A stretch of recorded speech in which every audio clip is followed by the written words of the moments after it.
하나님 감사합니다. 귀한 새로운 주일날 하나님의 은혜 속에 또 저희들 한 주간을 시작합니다. 말씀을 듣습니다. 주여 우리에게 말씀하여 주옵소서. 전달할 수 있는 거룩한 입술로 주님 녹여주시고 하나님 들을 길을 열어주셔서 영의 말씀, 영의 양식이 우리의 신비에, 우리의 영혼 속에, 우리의 삶 속에 새겨지게 하여 주시옵소서. 우리가 새로워지고 가정이 새로워지고 교회가 새로워짐을 통해 이 지역과 이 땅, 한국 땅이 새로워지는 거룩한 은혜가 이번 한 달 동안, 한 주간 동안 일어날 수 있도록 말씀 가운데 큰 은혜를 더하여 주시옵소서. 예수님의 이름으로 기도하옵나이다. 아멘. 오늘 어린이 주일입니다. 가정을 주신 하나님께 감사드립니다. 자녀에 대한 마음, 어린이 주일 행사하고 또 어린이날 지켜야 되지만 부모님들은 자녀에 대해서 한순간도 잊어버리는 적이 없죠. 자녀를 생각하면서 제가 세 가지 정리를 했습니다. 하나는 고마움이 제일 들죠. 이렇게 사랑스러울 수가, 이렇게 예쁠 수가, 이렇게 소중할 수가, 정말 자녀만큼 소중한 존재는 없고 나를 어떻게든 희생해서라도 얘네는 좀 잘 됐으면 좋겠다. 그런 마음이 드는, 그냥 태어나줘서 고맙고 우리 옆에 있어줘서 너무 고마운 그런 마음이 자녀를 향해 먼저 들고, 또 자녀를 통해 우리가 성숙해지고 부모가 뭔가, 사랑이 뭔가, 희생이 뭔가, 자녀를 처음 낳은 엄마들, 첫 아이를 출산한 엄마들은 크게 두 번 우신다 그러더라고요. 하나는 너무 아파서, 원래 각오는 했지만 상상할 수 없을 정도로 너무너무 힘들고 아파서 크게 우시고, 또 한 번은 엄마 생각나서 많이 우신다 하더라고요. 이렇게 우리 엄마가 힘드셨구나. 나라고 하는 나 생명을 낳기 위해서 우리 엄마가 이렇게 죽을 고비를 넘으셨구나. 그런 마음이 들어서 우신다는 얘기를 여러분에게 들었습니다.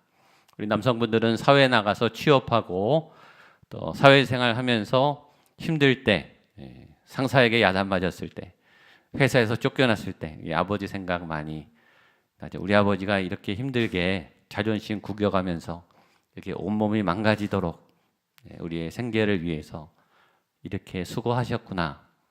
부모가 돼봐야 철이 들고 부모님의 마음을 이해하게 되고, 또 그렇게 양육하는 자녀는 너무 소중하고, 그러면서 우리는 하나님 아버지의 사랑, 사랑이 이렇게 진한 거구나 라고 하는 하나님의 고마움, 하나님이 철없는 나를 이렇게 사랑해 주시는구나 라는 걸 깨닫게 해주는 통로가 자녀인 것 같습니다. 두 번째 드는 마음은 미안한 마음이죠.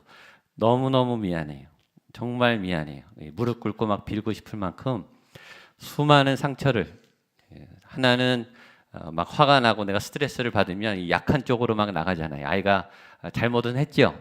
그런데 잘못한 것보다 훨씬 세게 몰아서 너 이제 맛 좀 봐라, 이렇게. 그렇게 실수했던 게 너무 미안한 게 많고, 또 하나는 아이가 도와달라 그럴 때, 또 얘가 아플 때 아무것도 해줄 수 있는 게 없더라고요. 수능 시험을 보는데 병원에 가서 얘가 진찰을 받는데 의사 때문에 벌벌 떠는데 아무것도 못 해주겠더라고요. 또 처음 둘째 아이를 낳으면서 양육하면서 얼마나 오류가 많습니까? 몰라서 못 도와주고, 잘못 도와주고, 위로해 줘야 되는데 야단치고, 그렇게 미안한 마음이 늘 듭니다. 세 번째, 자녀를 향한 제 마음은 뭔가 염려더라고요. 늘 염려해요. 걱정이 안 될 때가 없어요. 잘 돼도 걱정해요. 잘 되면 왜 걱정일까요? 잘 되다 잘 안 될까 봐. 잘 안 되면 더 걱정이죠. 밥을 안 먹어도 걱정이고, 밥을 잘 먹으면 살찔까 봐 걱정이고, 그다음에 밖에 나가면 또 사고 날까 봐 걱정이고, 안 나가고 집에만 있으면 얘는 왜 안 나가나, 뭐가 잘못됐나 이렇게 해서 걱정이고, 그냥 걱정이 돼요. 평생 짐입니다. 저는 임종 예배, 또 우리 아프신 환우 예배 많이 가잖아요.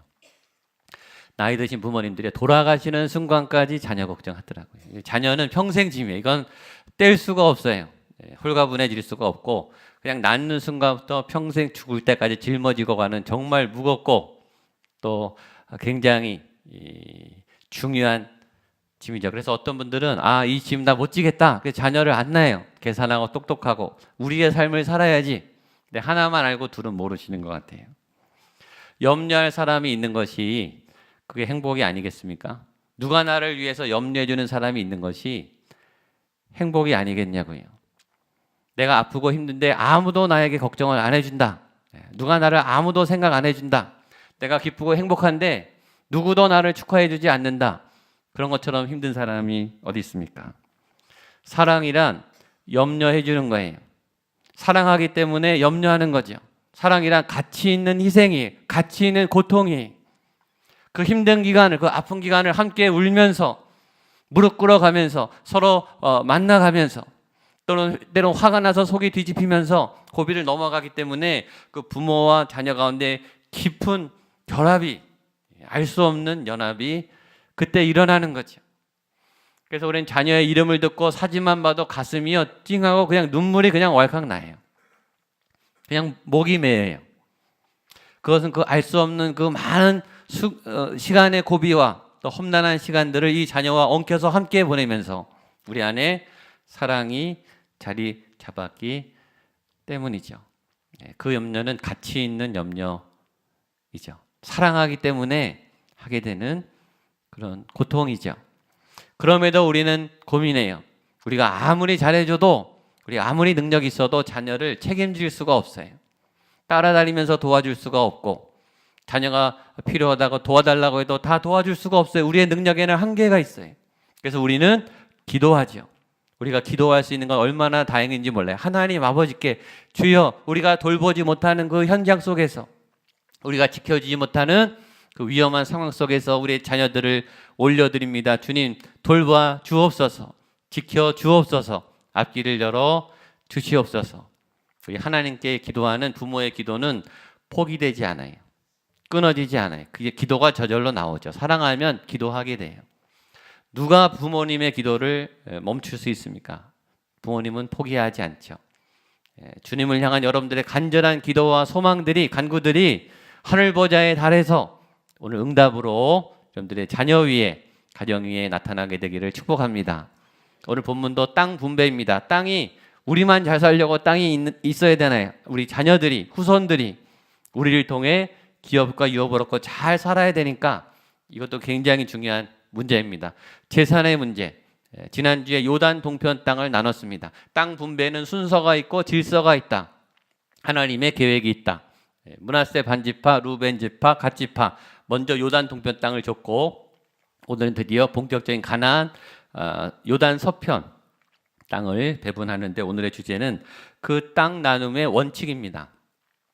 재산 나눔의 원칙, 우리의 재정을 어떻게 사용해야 하는가, 땅을 어떻게 나눠줘야 되는가에 대한 굉장히 실제적이고 중요한 부분입니다. 먼저 여기에는 객관성의 원칙이 주어졌습니다. 1절 말씀 같이 보겠습니다. 시작. 이것은 이스라엘 자손이 가나안 땅에서 받은 기업 곧 제사장 엘르아살과 눈의 아들 여호수아와 이스라엘 자손 지파의 족장들이 분배한 것이니라. 아멘. 하나님의 땅, 하나님의 백성들의 재산을 나눌 때는 하나님의 원칙이 있었어요. 원칙은 중요하죠. 기준은 굉장히 중요해요. 처음 시작할 때는 기준이 성가셔, 기준을 만들어야 되고, 기준에 동의해야 되고, 기준을 따라야 되기 때문에 몇 명이 하고 처음 할 때는 서로 친하고 좋기 때문에 기준이 없어도 사실은 잘 됩니다. 서로 양보하고 협력하고 잘 돼요.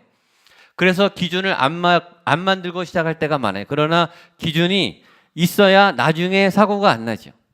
나중에 처음 마음하고 다르기 때문에, 처음 상황하고 다르기 때문에 기준과 원칙은 잘 세워놓는 것이 중요하죠. 원칙과 기준을 잘 세우는 지혜가 있게 되기를 축복합니다. 하나님의 땅 분배의 원칙에는 첫 번째 객관성의 기준이 있었어요. 객관성은 제3자가 그 모임에 참여하는 거죠. 당사자끼리 나눠라. 잘 나누면 좋겠지만 그 땅에 개입하지 않은 제3자가 거기에 같이 있어서 객관적으로 판단해주고 객관적으로 의견을 수렴하는 그런 중재자, 그 사람이 제사장 엘르아살입니다. 제일 첫 번에 나와요. 제사장은 레위 지파고, 오늘도 또 나오는데 레위 지파는 하나님이 기업을 주지 않았습니다. 땅을 안 줬어요. 그 사람은 재산권에 관여 안 해도 돼요. 자기 땅이 없어요. 하나님이 땅을 안 줬어요. 레위 지파들은. 첫 번째는 하나님이 책임져 주시니까 성직자들은 땅에 대해서 안 준다. 두 번째, 이렇게 나눌 때 공평하게 공정하게 중재자 역할을 하는, 중립해서 나는 지금 재산권에 관여 안 하니까 객관성을 가지고 조언을 해줄 수 있고 잘 나눌 때 나눌 수 있는, 참여할 수 있습니다.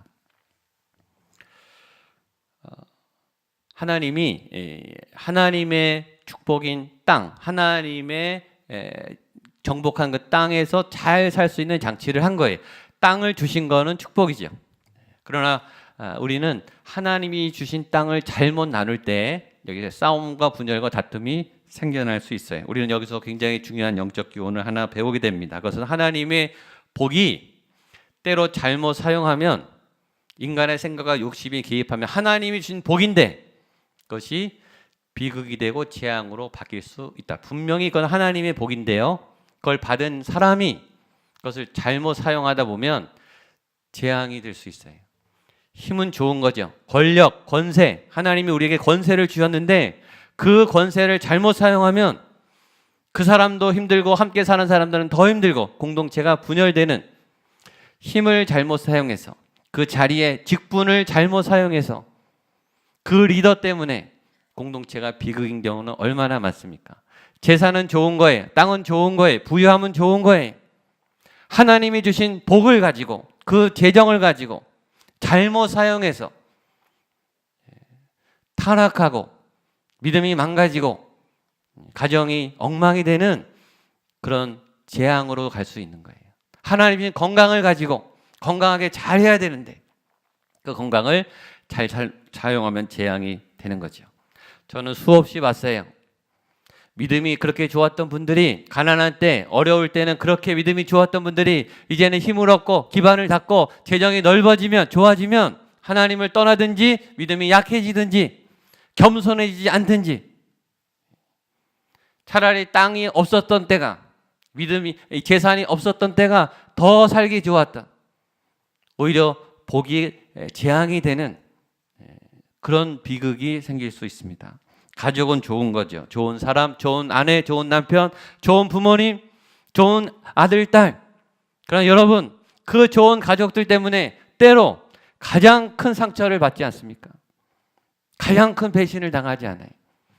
사랑하기 때문에 사랑의 상처도 제일 깊어요. 가정은 축복이에요. 가족을 주신 것은 하나님의 어마어마한 은혜예요. 그러나 우리는 그 사랑하는 그 가족으로 인해서 우리의 욕심이나 오류나 사고 때문에 가족을 통해 가장 큰 상처를 받기도 하죠. 저는 여러분에게 주신 하나님의 큰 은혜와 축복이 재앙으로 변질되지 않게 되기를 축복합니다. 그러니까 주신 은혜를 잘 지켜내시기를 바랍니다. 하나님도 어떻게 얻은 땅이, 그렇죠? 이 땅을 얻기까지 몇백 년이 걸렸잖아요. 400년, 40년. 그냥 주어진 땅이 아닌데 이 복된 자리에서 땅을 나누다가 비극이 발생하면 안 되기 때문에 하나님이 원칙을 몇 가지 주셨어요. 첫 번째는 객관성의 원칙. 제3자가 같이 와서 공평하게 나눌 수 있도록 장치를 하셨습니다. 왜냐하면 사람은 원래 이기적인 데다가 원래 자기중심적으로 원래 살아요. 우리가 태어날 때 죄의 본성이 그렇게 됐어요. 그런데다가 이제 이득이 생긴다, 재산이 생긴다 그러면 거기에 더 마음이 들어가죠. 때로 공평이라고 하는 개념도 우리는 정말 공평하지 않고 잘 보면은 자기한테 좋은 걸 공평이라고 말해요. 이 공평하게 됐다, 내 마음에는 든다는 거죠. 나 그 사람 좋아한다, 그 사람 맞는 말 한다. 무슨 말이죠? 내 생각하고 같은 거예요. 내가 좋아하는 내 기호에 맞는 사람을 우리는 때로 공정하다라고 말하기도 합니다. 조심하셔야 되죠. 이 객관성을 갖는 것은 쉽지 않아요. 의사들은 VIP 신드롬이 있다 그러더라고요. 의사들에게 치료해야 될 환자가 VIP가 오면, 중요한 사람이 오면, 가족이나 부모님이나 은사님이나 아니면 병원에서 굉장히 아주 관리해야 될 아주 특별한 고객이 오면은 더 신경 쓰다가 의료사고가 더 날 수 있다는 거예요. 자주 그런다는 거예요. 왜냐하면 더 세밀히 하다가 더 잘하려고 하다가 의료적으로 실수하게 되는 경우, VIP 신드롬이라 그러더라고요. 법관은 객관적이고 공정해야 되죠. 법관이 자기 가족의 문제를 재판한다. 이건 말이 안 되죠. 법관이 자기 재산권에 대해서 자기가 재판한다. 있을 수 없는 거죠. 운동 경기할 때도 심판이 우리와 일본이 지금 경기하는데 심판이 일본이다. 일본 주심이다. 그 말이 안 되는 거죠. 어떤 판단할 때 객관성을 유지하는 것, 제3자가 공정하게 그 자리에 참여하는 것은 굉장히 중요하고 그 객관성의 원리를 따라 하나님이 두 번째로 말한 것은 공개적으로 한 것입니다. 우리 1절 말씀을 한 번 더 보겠습니다. 시작. 이것은 이스라엘 자손이 가나안 땅에서 받은 기업 곧 제사장 엘라살과 눈의 아들 여호수아와 이스라엘 지파의 족장들이 분배한 것이라. 여기 공동으로 다 참여했어요. 제사장 여호수아 그리고 12지파의 대표들이 함께 모여서 같이 공개적으로, 객관적으로 하는 것도 중요하고 공개적으로 하는 것도 중요해. 제3자가 개입했는데 몰래 했다. 그건 안 되죠. 제3자랑 몇몇 사람들이 몰래 했다. 그건 안 돼요. 다 참여하고 대표자들이 같이 모여서 같이 의논하고 이것을 공개적으로 오픈했다라는 게 중요하죠. 죄는 은밀히 짓고 싶어 해요. 그러니까 내가 뭔가를 은밀히 하고 싶다. 어떤 선한 일도 은밀히 하고 싶을 때가 있어요. 영적인 거. 하나님의 일은 은밀히 하죠. 기도할 때도 은밀히 하고 좋은 것을 은밀히 하는 건 좋아요.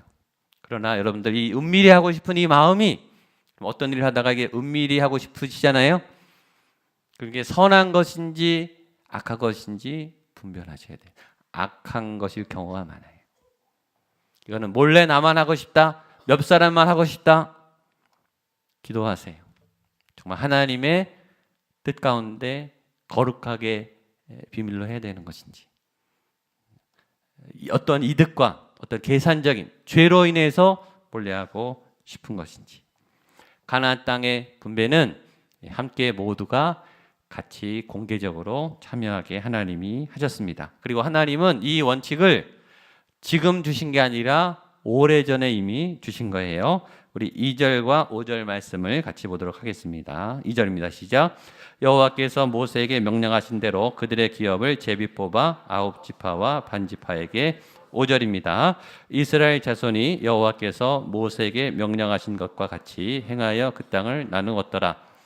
지금 리더는 누구이죠? 이스라엘 리더는 누굽니까? 여호수아입니다. 그런데 2절에 여호와께서 누가 나오죠? 모세에게. 5절 이스라엘 자손이 여호와께서 모세에게. 모세가 갑자기 나가요. 모세는 지금 죽었습니다. 없어요.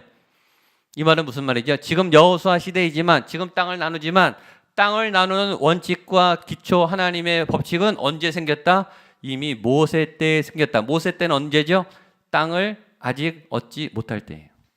미리 하나님이 미리 가나안 땅에 들어가기 전에 하나님이 미리 땅 분배에 대한 원칙을 벌써 주셨다라는 거죠. 하나님은 앞서가세요. 하나님 미리 아시고 미리 모든 계획과 법칙과 방법들을 우리에게 알려주세요. 여러분들 향한 계획도 하나님이 다 앞서서 계획하고 계신 줄로 믿습니다. 자, 한 번 더 보겠습니다. 민수기 26장 52절 53절입니다. 시작. 여호와께서 모세에게 말씀하여 이르시되 이 명수대로 땅을 나누어 기업을 삼게 하라. 명수대로 땅을 나누어 기업을 삼게 하라. 땅을 나눠라. 하나님은 정말 놀라우세요. 하나님은 정말 어떤 면에서 엉뚱하세요. 지금 땅 정복을 시작도 안 했어요. 요단강도 안 건넜어요. 요단 동편 땅도 없어요. 지금 하나님이 모세에게 땅을 나눠라. 지금 땅 줄 사람들은 거기서 땅 뺏길 걸 상상도 안 하고 잘 살고 있거든요. 지금 싸움 시작도 안 했고 이스라엘이 싸우면서 이길까 질까 이것도 몰라요. 지금 객관적인 전력으로는 져요. 그럼 불리한 상황에서 하나님은 이미 땅을 나눠라. 얼마나 엉뚱합니까? 때로 하나님이 감추시고 모르게 하고 그때 봐야 깨닫게 하는, 또 지나봐야 해석이 되는 그런 은혜도 있어요. 근데 하나님 어떤 부분은 미리 다 알려주세요. 그리고 미리 다 하라 그러세요. 땅을 미리 다 나눠라. 이런 엉뚱한 민족이 어디 있습니까? 줄 사람들은 생각도 안 하는데 자기들끼리 땅을 나눠서 쳐들어가는 거예요. 예수님이 이 땅에 오셔서 하신 설교 중에 제일 많은 설교는 천국이 하나님의 나라, 예수님 설교의 80%. 지금 이곳에 있고 하나님이 통치하시고 하나님이 오시는 그날에 임할 하나님의 나라, 천국, 우리가 죽어서 가게 될 그 하나님의 나라, 또 지금 이곳에 이루어야 될 하나님의 나라, 소망의 나라, 슬픔과 아픔이 없는 하나님의 통치가 있는 거룩한 나라, 그게 예수님의 설교의 핵심이 미래적인 거예요. 뭐죠? 미래를 봐라. 소망을 가져라. 너희가 하나님의 백성이다. 이런 하나님의 나라, 이 하나님의 통치를 누리는 복을 너희가 이미 받았고 이미 시작되었고 그때 거기에 가게 될 것이다. 아직 이루어지지 않았어요. 그러나 이루어진 것을 믿고 미래를 당겨 사는 것이 그리스도인의 시각이. 젊은이들이 환상을 보고 어른들은 꿈을 꾸고 하나님을 믿으면 미래에 대한 계획이 구체적으로 보이는 거죠. 시간을 앞서 사시는, 시간을 미리 사시는, 시간 가운데 먼저 하나님의 계시와 인도함을 받는 그런 지혜로운 여러분 되시기를 축복합니다. 그럼 얼마나 좋겠어요. 하나님이 우리 자녀들의 미래를 보여주시고 알려주시고 그래서 지금 이렇게 준비해라 라고 그 지혜를 얻어서 양육하는 부모님이 될 수 있다면 얼마나 좋겠습니까? 그런 하나님의 계시의 비밀이 열려지는 지혜로운 우리 부모님 되시기를 축복합니다.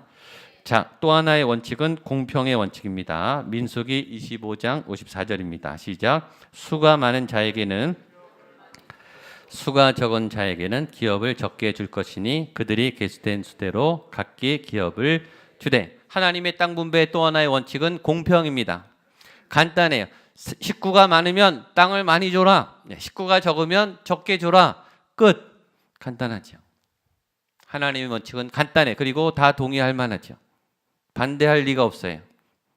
의문할 수가 없어요. 이건 하나님의 생명의 원칙, 가족의 숫자대로, 식구 숫자대로, 먹는 입이 있는 숫자대로 하나님이 공평하게 그렇게 나눠 줬습니다. 하나님의 원칙은 사실 쉬워요. 구원은 쉬워요. 회개하고 예수님 믿으면 구원받고 성령 충만해서 성령님을 따라 살면 돼요. 이론은 간단하지만 죄를 짓기 시작하면 복잡해져요. 죄가 우리를 복잡하게 해요. 하나님은 간단해요. 진리는 명확하죠. 죄가 어려워요, 여러분. 지금 마음이 복잡하다? 뭔가 죄가 엉켜 있는 거예요. 하나님은 심플하세요. 명쾌하세요. 성령 충만하면 명쾌해집니다, 여러분. 우리의 믿음이 뜨거워지고 하나님과 가까워지면 명쾌해요. 할 건 하고 안 할 건 안 하면 돼요. 근데 우리는 안 할 걸 자꾸 하려니까 복잡해지는 거예요.